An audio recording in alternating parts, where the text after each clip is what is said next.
ഇന്ന് വീണ്ടും ഒരു ഐസ്ക്രീം റെസിപ്പി ആയിട്ട് തന്നെയാണ് വന്നിട്ടുള്ളത്. ഞാൻ ഇതിനു മുമ്പ് ഒരു ഐസ്ക്രീം റെസിപ്പി അപ്ലോഡ് ചെയ്തിട്ടുണ്ട്, റവ വെച്ചിട്ടുള്ള ഒരു ഐസ്ക്രീം.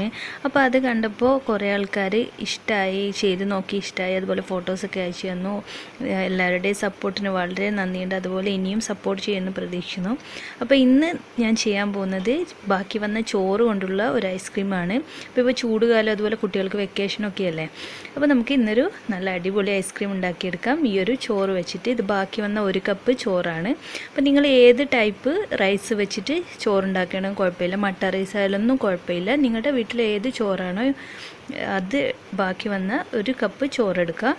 അതുപോലെ നല്ല തണുത്തിട്ടുള്ള പാല് നല്ല കട്ടിയുള്ള പാല്, ഫുൾ ഫാറ്റ് മിൽക്ക് തന്നെ എടുത്താൽ അതായിരിക്കും കുറച്ചുകൂടി ടേസ്റ്റ്. 1/2 കപ്പോളം പാലെടുത്തിട്ടുണ്ട്. 1 കപ്പ് ചോറിന് 1/2 കപ്പ് പാലാണ് എടുത്തിട്ടുള്ളത്. പിന്നെ മധുരത്തിന് പഞ്ചസാരയും മിൽക്ക് മെയ്ഡും ആഡ് ചെയ്യുന്നുണ്ട്. ഇപ്പം 4 ടേബിൾ സ്പൂൺ പഞ്ചസാരയും 1.5 ടേബിൾ സ്പൂണോളം മിൽക്ക് മെയ്ഡുമാണ് ചേർക്കുന്നത്. അപ്പോൾ നിങ്ങളുടെ കയ്യിൽ മിൽക്ക് മെയ്ഡ് മാത്രം നിങ്ങൾക്ക് ഇഷ്ടമാണെങ്കിൽ അത് നല്ല ടേസ്റ്റി ആയിരിക്കും, അങ്ങനെ ചേർക്കാം. അല്ലെങ്കിൽ പഞ്ചസാര മാത്രമായിട്ടും ചേർക്കാം, ഓരോരുത്തരുടെ ഇഷ്ടത്തിനനുസരിച്ച് ചേർത്ത് കൊടുക്കാം. ഇനി ഇത് ഞാൻ വാനില ഫ്ലേവറുള്ള ഐസ്ക്രീമാണ് ചെയ്യുന്നത്, അതുകൊണ്ട് 1/4 ടീസ്പൂണോളം വാനില എസൻസ് ചേർക്കാം. ഇത് കൂടിപ്പോകാതെ ശ്രദ്ധിക്കുക.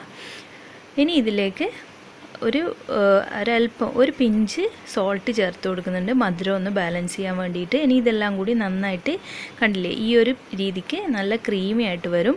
അതുവരെ നന്നായിട്ട് മിക്സിയുടെ ജാറിൽ അടിച്ചെടുക്കണം. നമുക്കിതൊരു സൈഡിലേക്ക് മാറ്റി വെക്കാം. ഒരു ബൗളിലേക്ക് മാറ്റിയിട്ടുണ്ട്. ഇനി വേറൊരു ബൗളിൽ ഞാൻ 1 കപ്പ് നല്ല തണുത്തിട്ടുള്ള വിപ്പിംഗ് ക്രീം എടുത്തിട്ടുണ്ട്. ഈ വിപ്പിംഗ് ക്രീം നല്ല ഹൈ സ്പീഡിലിട്ട് സ്റ്റിഫ് പീക്കാവുന്നത് വരെ നമുക്കൊന്ന് ബീറ്റ് ചെയ്തെടുക്കണം. അപ്പോൾ നിങ്ങളുടെ കയ്യിൽ വിപ്പിംഗ് ക്രീം ഇല്ലെങ്കിൽ ഫ്രഷ് ക്രീം ആയാലും കുഴപ്പമൊന്നുമില്ല. അതുപോലെ തന്നെ വിപ്പിംഗ് പൗഡർ വെച്ചിട്ട് അങ്ങനെയും ചെയ്യാം, അത് ഓരോരുത്തരുടെ ഇഷ്ടത്തിനനുസരിച്ച് ചെയ്യാം. അപ്പോൾ ഇതിപ്പോൾ നന്നായിട്ട് തന്നെ സ്റ്റിഫായി വന്നിട്ടുണ്ട്.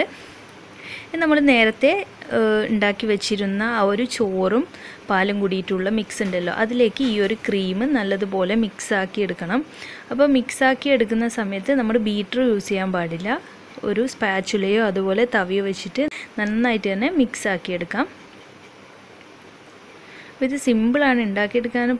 ഇതിൻ്റെ ഒരു ടൈം എന്ന് വെച്ചാൽ നമുക്ക് സെറ്റാകാനുള്ള ടൈമേ ഉള്ളൂ, അല്ലാതെ ഇതിന് വളരെ എളുപ്പത്തിൽ ഉണ്ടാക്കിയെടുക്കാൻ പറ്റുന്ന ഒരു ഐസ്ക്രീമാണ്. അതുപോലെ ഹെൽത്തി ആയിട്ടുള്ള ഒരു ഐസ്ക്രീം കൂടിയാണ്. അപ്പോൾ ഇതിന് മുമ്പ് ചെയ്ത റവ വെച്ചിട്ടുള്ള ഐസ്ക്രീം ചെയ്യാത്തവരുണ്ടെങ്കിൽ അതൊന്ന് ട്രൈ ചെയ്ത് നോക്കണം. നല്ല ടേസ്റ്റിയാണ് റവ വെച്ചിട്ടുള്ള ഐസ്ക്രീം. അപ്പോൾ ഇത് ഞാൻ സെറ്റാകാൻ വേണ്ടി ഒരു എയർ ടൈറ്റ് ആയിട്ടുള്ള കണ്ടെയ്നറിൽ ഫ്രീസറിലേക്ക് മാറ്റുകയാണ്. ഇതൊരു 8 മണിക്കൂറെങ്കിലും, ഇപ്പം നമ്മൾ രാത്രി ചെയ്ത് വെക്കുകയാണെങ്കിൽ രാവിലത്തേക്ക് നല്ല സെറ്റായി വരും.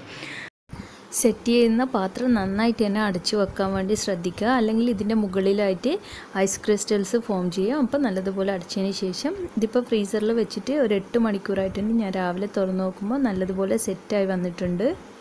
നമ്മൾ കഴിക്കുന്ന ടൈമിൽ ഇത് ചോറ് ഇതിലുണ്ടെന്ന് ആർക്കും തന്നെ മനസ്സിലാവില്ല, നല്ല ടേസ്റ്റിയാണ്.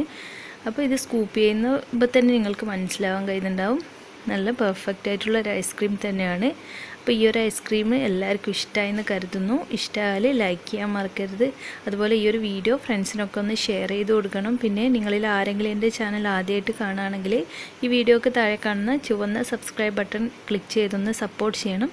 അപ്പോൾ തന്നെ വരുന്ന കുഞ്ഞു ബെൽ ബട്ടൺ കൂടി ക്ലിക്ക് ചെയ്താൽ മാത്രമാണ് ഞാൻ അപ്ലോഡ് ചെയ്യുന്ന വീഡിയോസ് നിങ്ങളുടെ ഫോണിൽ അപ്പോൾ തന്നെ വന്ന് നിങ്ങൾക്കത് പെട്ടെന്ന് തന്നെ കാണാൻ കഴിയും.